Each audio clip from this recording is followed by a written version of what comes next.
She told him his breath was so bad that he needed to drink it, an entire bottle. And he did it. It's not a scene from a horror movie. You know you deserve this. Every single bit of it. This is a chilling, real life story that you need to know about. Let's talk about the struggles. Yeah, let's talk about the joys.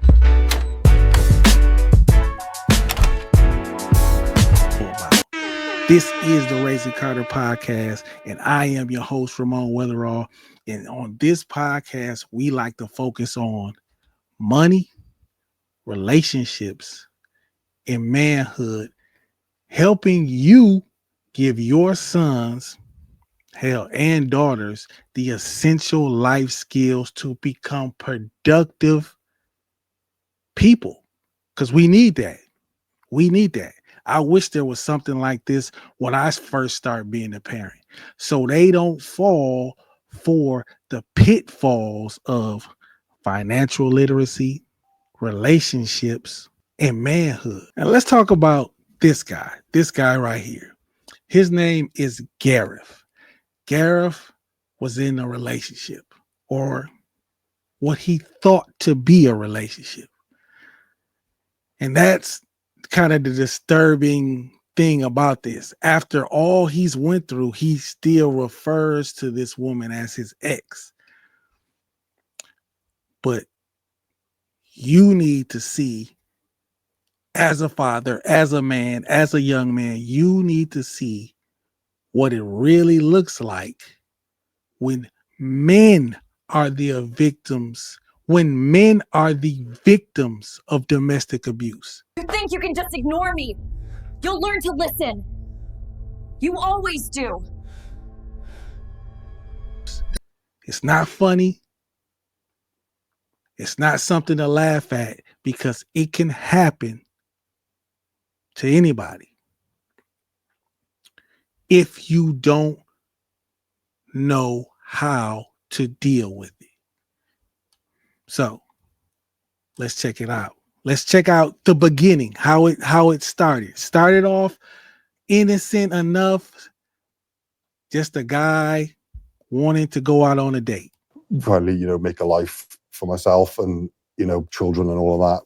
The best relationships I'd always been in has always been where I'd gone out and met somebody at a bar or at a club, and you kind of click that way. And I think the kind of dating game and world has moved on from there now, and it has become like this kind of online phenomenon. It's very rare, I guess, you go out and meet somebody in a pub or in a club now. So yeah, I think that's how I kind of thought, well, I need to get myself back out there and put myself on one of these online apps again and see what comes out of it. I found my ex-girlfriend's profile on Plenty of Fish, and I ended up contacting her to ask her if she wanted to chat. So I think I just sent her a message just saying, like, hi, how are you? You're very good looking, and are you looking for a relationship? Are you single? What are you on the app for, basically? And would love to chat some more with you. That was it, really, just to begin with. And then I think a day or two later, I had a reply saying, thanks for the kind message, and yeah, I'm not really sure what I'm here for at the moment, as a lot of people do say these days. But we'll see how things go. And yeah, I'm open for a chat. And then it just kind of moved from there. And what did you do for your first time meeting? It was just it was a normal meal. Like, we were chatting, laughing, joking, a few drinks. And, there was she was kind of very affectionate to begin with. So kind of, she was really I think I had my hands on the table, and she'd already kind of put her hands over and was touching my hands already, and stroking my hand. That's one thing. That's one thing that he noticed, but he liked. Now let's just keep it real. As men, most men, the most average men, You're not getting affection from a woman that you just met that quickly. So, of course, you're going to enjoy it. You're going to enjoy it. You're not going to think there's something janky going on. You're not going to think she's trying anything. You're going to be like, wow, she's really into me. Hands type thing. So it was kind of like, you know, wow, like, you know, this is, she's been very, you know, really affectionate and laughing and jokey and just paying attention, you know, being attentive. Yeah, so I think that kind of took me a bit off guard, especially to begin with, like, because I would have thought that maybe we would have gone on a couple of dates first before it would have been so kind of overpowering with love. But to do it like straight off the bat, I think that kind of took me aback a bit, but it also, I think, sucked me kind of in more as well. And how did the relationship progress from there? So, I mean, we went on a couple of dates after that, you know, just normal. And then, you know, started spending some time with her, go to the movies, you go out for dinner, you know, you go for drinks with, you start, you know, socializing a little bit. And, yeah, you know, it was just normal, as you would expect normally things to progress. How quickly did you say to each other that you loved each other? Probably maybe about 2-3 weeks into the relationship. So very, very early on. But I think it was more her trying to get it out of me, because she would say it to me, and then she would say, come on now, you need, like, why are you saying this? And I said, oh, is this not a bit too early to say that? And she was like, it's never too early to say I love you. We'd probably been. That right there should have been a red flag. That right there should have been a red flag. But when you're starting to catch feelings for somebody, you want to be in a relationship, you fall for the banana in the tailpipe. You fall for the okie doke. And as we progress on, you can see that he did. Are you looking for a relationship? Are you single? You know, how what are you on the app for, basically? And would love to chat some more with you. That was it, really, just to begin with. And then I think a day or two later, I'd say it to me, and then she would say, come on now, you need, like, why are you saying this? And I said, oh, is this not a bit too early to say that? And she was like, it's never too early to say I love you. We'd probably been together maybe 3-4 months by this stage, because I was still living at a different property at my own flat. She kind of said, well, look, you're spending all your time here. Why don't you kind of, rather than paying rent out onto a different property, then move in with me. You're spending all your time with me. It would make a lot more sense for you to pool your money here instead. And because I felt, yeah, things were going well, that it would work out for the long run, then it just felt like a natural next move. When I moved in, that's when things started to turn, I think. Here's a pro tip. Never move in to her house. Never. You can move into a new place together.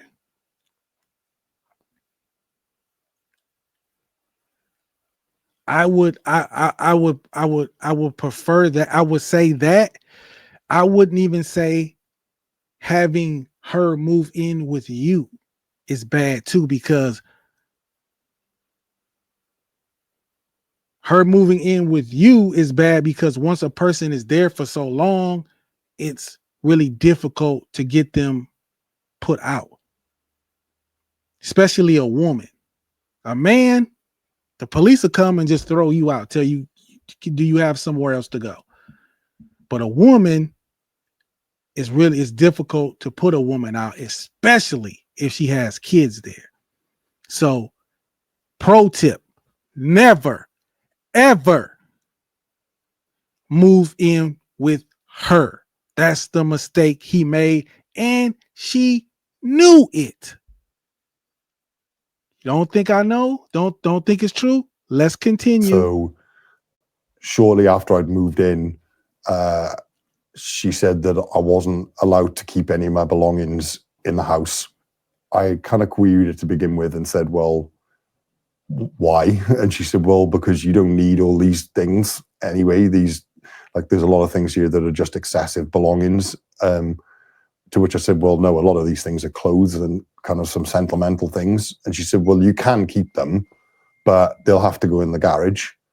A few days later, she said, well, you've been spending a lot of your time here with me over the last few months, and now you're here living with me. So this is my house, it's my rules, and you need to pay me the back pay and the back rent from the time that you were here. So she demanded that I pay her £700 on the spot. And then for moving in with her and living with her moving forward, I would need to pay £700 rent money to her every month, on top of paying the rest of the bills, utility bills, council tax, etc. on top of that. And I kind of queried it and said at the time, look, don't you think we should be paying things 50-50 here? And she turned around to me and she said, no, Gareth, you're the man, you're the earner. Then it moved kind of on then from like with the financial side of wanting to kind of have control of my bank account. And I kind of questioned that, said, well, this is not really, what if we should do that, then I should have sight of yours, we should be. He kind of questioned that. You kind of questioned the fact that she took control of your bank account and said, okay, you're here, this is my house, but you pay all the rent, you pay all the bills. And a lot of people will say, oh, well, man, he's just a simp, he's just that, he's just this. No, this happens more than you realize. It might not be this aggressive, but you hear it all the time on social media. You're the man. You need to pay for this. You need to pay for that. I don't want a man who can't do this. I don't want a man who can't do that. She's just a lot more forward with it, but you're getting the same outcome. You're getting the same outcome. Let's continue. Equal now, we're kind of living together. And she said, no, Gareth, you're under my house now and my rules. And if you try and do anything about this, then I'll go to the police and I'll tell them that you raped me. And who do you think they're going to believe? Little old me or big old you? And that's the moment where I felt trapped. From there, things just escalated. It started with the financial side. Did you hear that? Did you hear that? She told him, if you try to fight this, if you try to buck this or do anything, I will go to the police and tell them that you raped me.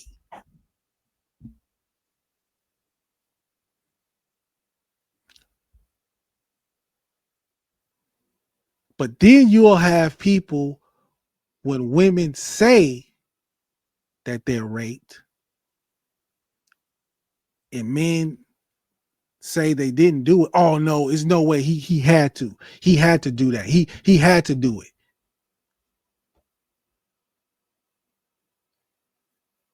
This actually happens. This is what, just because it didn't happen to you, this is a man, a regular guy, met a woman on a dating app that's in a abusive relationship, just like that. I was at like a school reunion, high school, like get together, cookout. And a lot of guys, people were coming up that you hadn't seen in a while. And one guy was like, yeah, came up, they called him, told him to come up. And he was like, yeah, man, I was just out running some errands, but he was like, I got to get back to the house. I got a 4-month-old. He was like, man, you got a 4-month-old? Like, yeah. He was like, yeah, man. He's like, I'm gonna go to the house for a minute and come right back. I'm like, you ain't going. You ain't coming back. You're not coming back. You're not coming back. When you got kids that little, you're gonna have to be around the house. You're gonna have to help that woman. You ain't gonna be out just having fun and kicking it on the because she, no, 4 months old, no, hell no. You ain't. I knew he wasn't coming back. You not so, and that could be in a good relationship. That could be in a good loving relationship. But you gotta help. Now just imagine this foolishness, this shit that he's what he would have to deal with. This, and if I couldn't perform, then I was made to sleep on the floor with no covers on, with the window open, as kind of a punishment for it. And she kept telling me I had halitosis and bad breath all the time, so I kept believing it. And then she stopped believing it, but she said, I'm not going to kiss you anymore unless you drink at least half a bottle of mouthwash and eat some toothpaste, because that's how bad your breath is. So I then had to drink mouthwash and eat toothpaste before I could kiss her. But yeah, it was the only way that because I wanted to kind of still try to show that. This man was forced to drink half. And I'm sure it says on the back of this thing not to drink it. Poisoning himself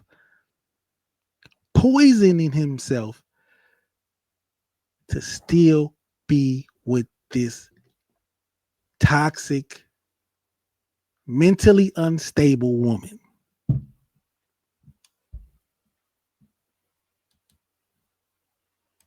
Towards her, I felt that I have no choice but to do it. How often did she make you drink mouthwash?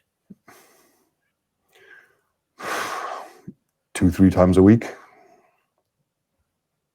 Sometimes every other day. And tell me a bit about the food and her control of you eating. With the food stuff, so basically she'd said that I need to lose weight, that I was, a fat, overweight whale, and that I needed to get down to, I can't remember exactly, but it was kind of under 14 stone. I ended up losing 4.5 stone in 2 months, because she said to me, well, the only way to get around losing weight, Gareth, when I'd said, Look at him. Look how skinny he was.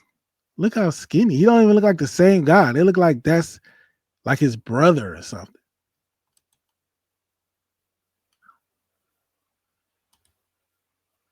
well, isn't it more about healthy eating and exercise? She said, no, the way you get around losing weight is not eating. I'm not stopping you from eating, but you're only going to eat what I eat and when I eat. And I better not catch you doing anything more than that. The thing is if I did get to eat something, it never really sat with me, because I think my stomach had shrunk so much that I just couldn't really digest food then. And plus I knew that if I did eat something, I couldn't go to the toilet anyway. So I just kind of thought, well, I may as well just not eat, because I can't use the bathroom if I do. So, even if it is just a salad, what's the point? So what you're describing doesn't sound that kind of far off torture. Yeah, I think when I look back on it now, I think you think, how could you treat another human being this way? But that is the whole control and coercive side of things, because it was after I moved in, it was sudden but subtle, and it's the mind tactic, and it's what happens to begin with, and it's the very highs or very lows. There was never any middle ground. It was either really, really good or it was really, really bad. I remember we were away for a weekend in London, and we'd gone into Harrods, and she said to me, you know, we're not leaving this store, Gareth, unless you buy me something expensive. And I kind of felt as if, well, you know, what am I supposed to do here? Like, I can't, you know.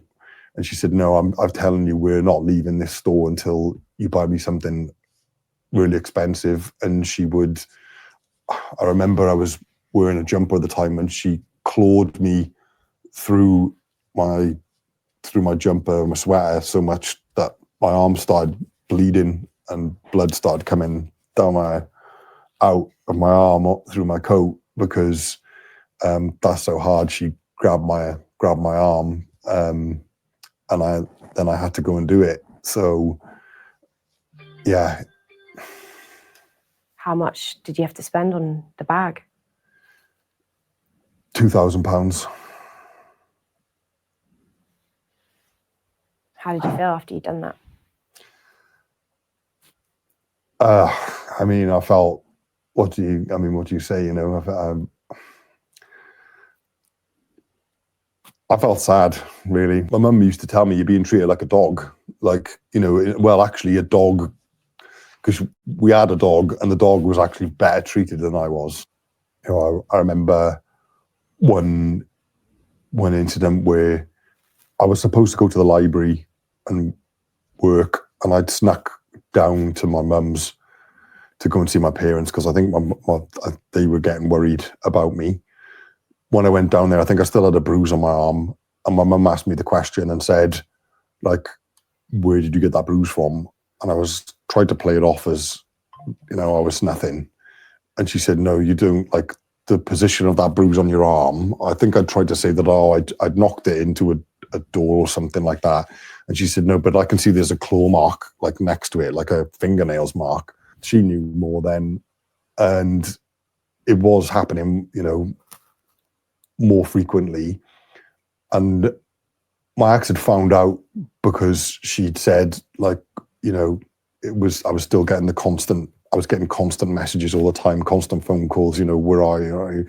And when she said to me, look, you can come back now, I'm home now, so I'll see you in 15 minutes.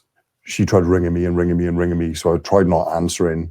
And then to which point she said, look, I know you with your mother, and if you are planning on coming back now, you're going to get a beating for it, because you didn't go where I told you to go, and you weren't there for as long as I told you to be there for, and you've been discovered and you've lied to me. So you're going to get punished for that. So I got back, and then I had to stand there while I got kicked in the groin. I got scratched at, kicked at, clawed at, and then just, yeah, punished for it, for not being where I was supposed to be when I was supposed to be there. So that's when I felt it got to the point where I couldn't stay in this relationship any longer. I kind of had my doubts, but I was thinking more. It's not a relationship. I wish he would stop saying that it is. And anybody watching this, I want you to know that this is not a relationship. This isn't a relationship. I don't know what the hell it is. This is torture. This is abuse, but this is not a relationship. He keeps describing it as a relationship, or as my ex. No, this was your abuser. That's who this was. This was your abuser.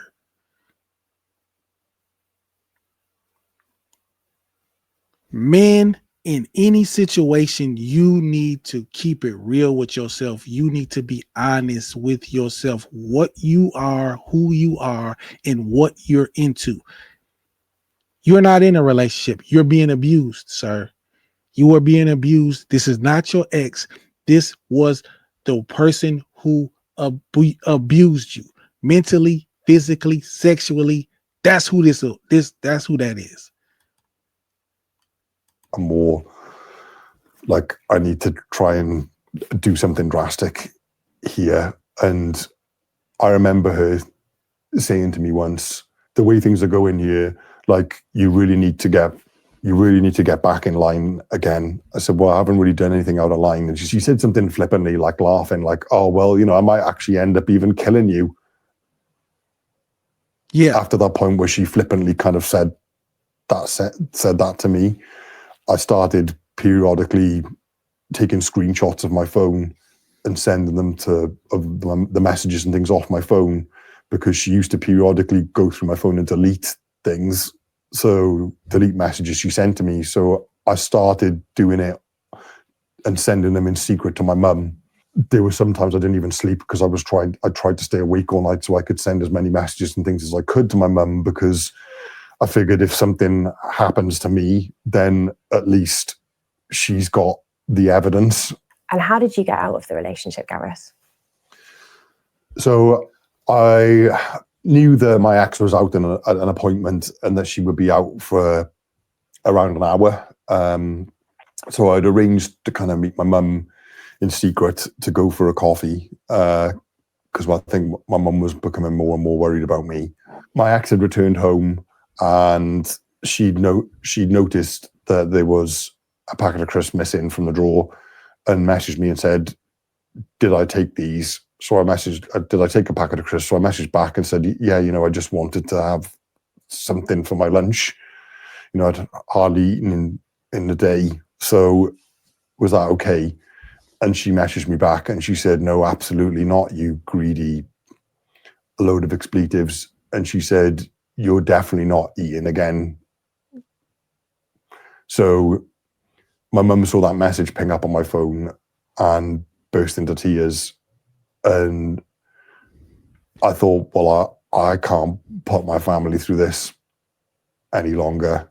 And then I obviously, when I felt sad, I think even more sad for the fact that, my mum was broken down in tears in front of me and I didn't really know what to say or do. So I made a phone call to Mankind and I told them everything that was going on. And they said to me, this is all the signs of control and coercive behavior, and you need to get out and you need to, do it sooner rather than later for your own safety. So the next day I kind of had thought, right, this is time to do it. And I left with just the clothes on my back. How did it feel to be out of the house, and how did it feel to be away from her, free? At first it felt really weird, because after the police came round and I told them, they were shocked. And the police had said to me, when the amount that it had accelerated, that it was one of the worst cases of control and coercive behavior that they'd seen, and mainly because of how quickly things accelerated. We were only in a relationship for 8 months, and between the period of November to March or end of February, beginning of March time, the amount of abuse that had happened during that time, they'd never seen anything like it. I became suicidal. I'd tried to walk out into traffic quite a few times, and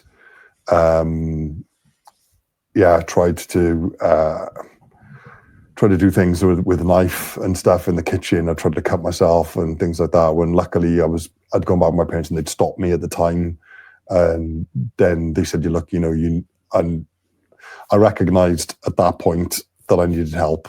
And then I went through therapy. So I went through psychotherapy, which took a long time. It took probably at least a year. Like, these things don't solve overnight. I knew it was going to be a long road. But I knew I needed to seek that help. And what was the conviction that she was given after the court trial? So she was given so she pleaded guilty 3 days into the trial. and she was given a 2-year suspended sentence with a mandated 35-day rehabilitation order by the judge and a 5-year restraining order against me and my parents. And how did you feel about that conviction? At the time, I felt frustrated about it, because I'd felt, if this was a male, then would it have been the same outcome? Why? No, it wouldn't have been. It wouldn't have been. It would have been much worse. It would have been much worse. Basically, she got nothing. Basically, nothing was done to her for torturing this man for 8 months, for threatening to kill him, abuse him. Nothing happened to her.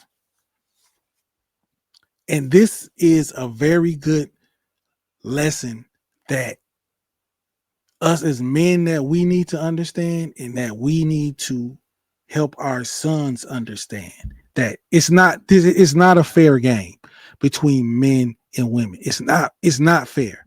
It's not fair fighting with a woman, arguing with a woman, being in any type of toxic relationship with a woman. You will come out on the losing end. She could have killed him. And then maybe they would have done something. But all the stuff she did to him, nothing was done. And now if he would have done that same stuff to her, he would have got years in prison for it. He would have got years in prison for it. These are the lessons that we need to take from this story to pass on to our sons. Number one, beware of love bombing.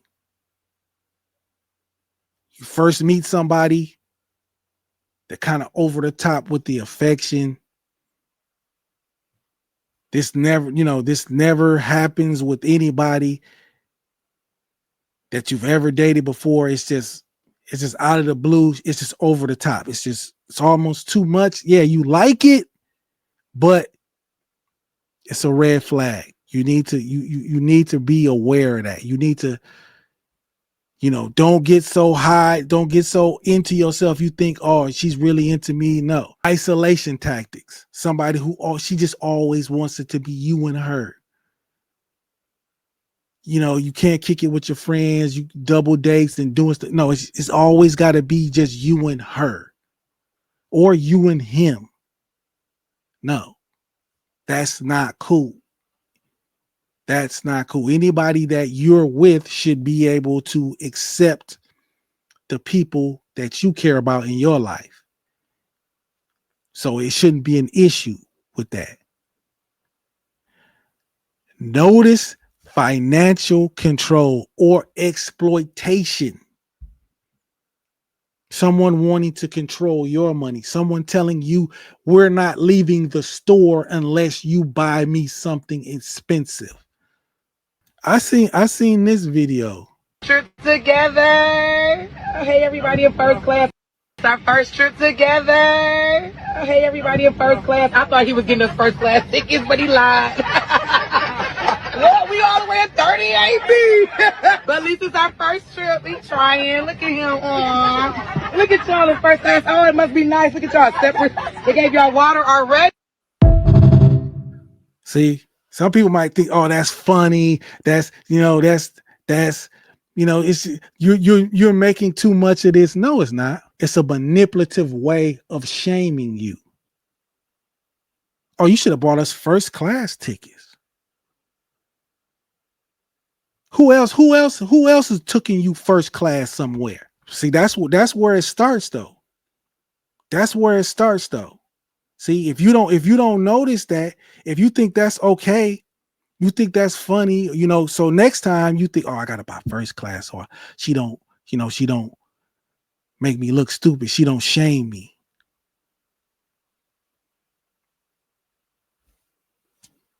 If nobody's telling you that, if nobody's telling, hey man, that's not right.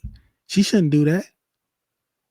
You on the same plane, wherever y'all going, you getting there the same way. Why you gotta have first class? Now, once you get there, I could understand staying somewhere nice, having a nice accommodations, but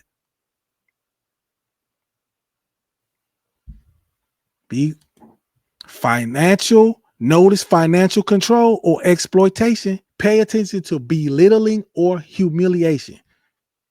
That video was a little bit of both. Belittling him because he didn't buy first class tickets, humiliating him in front of everybody on the plane. First class ain't nothing but a small section, but now you got everybody in these other sections. Like, what y'all laughing for? Y'all riding coach too. Beware of that. Of women who constantly pay attention, likes to shame you in front of other people, humiliate you in front of other people, kind of gets off on that. Trust your gut feeling. If there's anything you can get from this video, if there's anything you can get from what I'm saying to you, men, young men, trust your gut feeling. You know when someone's not treating you right. You know it. They might try to make it seem like it's your fault, or if you just did this better, I wouldn't do this. No. I don't owe you first class tickets. I don't owe you to hand over my whole check to you, and we've only been dating for months. Trust your gut feeling. But also, men, I said before, you need to know who you are. You need to know who you are, what type of man you are, and anybody seen this guy? His name is King. He's on TikTok. He's on Instagram. He's this 6'8", 6'9", big built guy. He might be a model or something like that. And women just fall all over themselves when they see him. This guy right here.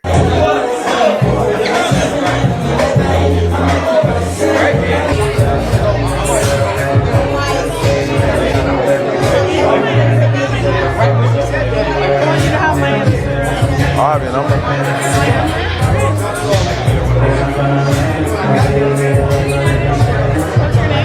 King.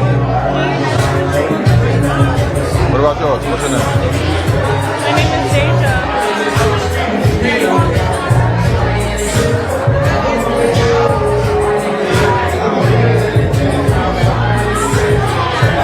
I'm gonna hit you up.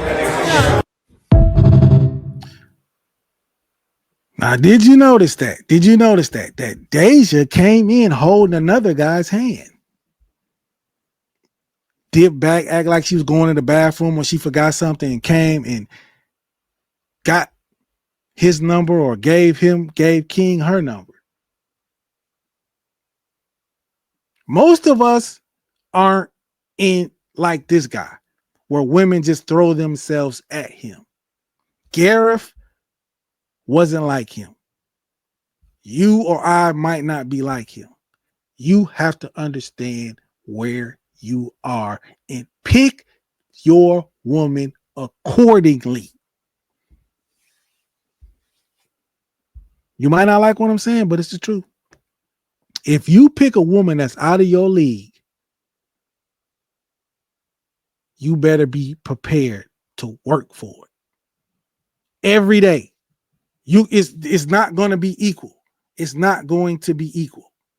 It's not going to be equal, because stuff like what that video you just seen is what's going to happen, because you will be amazed what a woman will do for the guy they really want.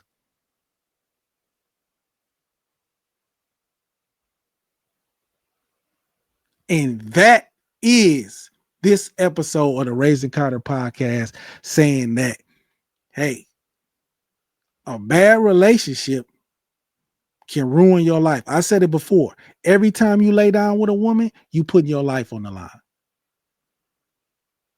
So choose wisely who you laying down with. Choose wisely who you want to move in with, who you want to be in relationships with, because your life is in jeopardy. The quality of it, or just the life expectancy, can be altered if you pick the wrong woman. So if you like this video, go check out this video right here, because I'm giving you some more game in that. And if you're on Spotify, Apple, if you're listening to this on the audio version, what are you waiting for? Just click the next episode. Peace.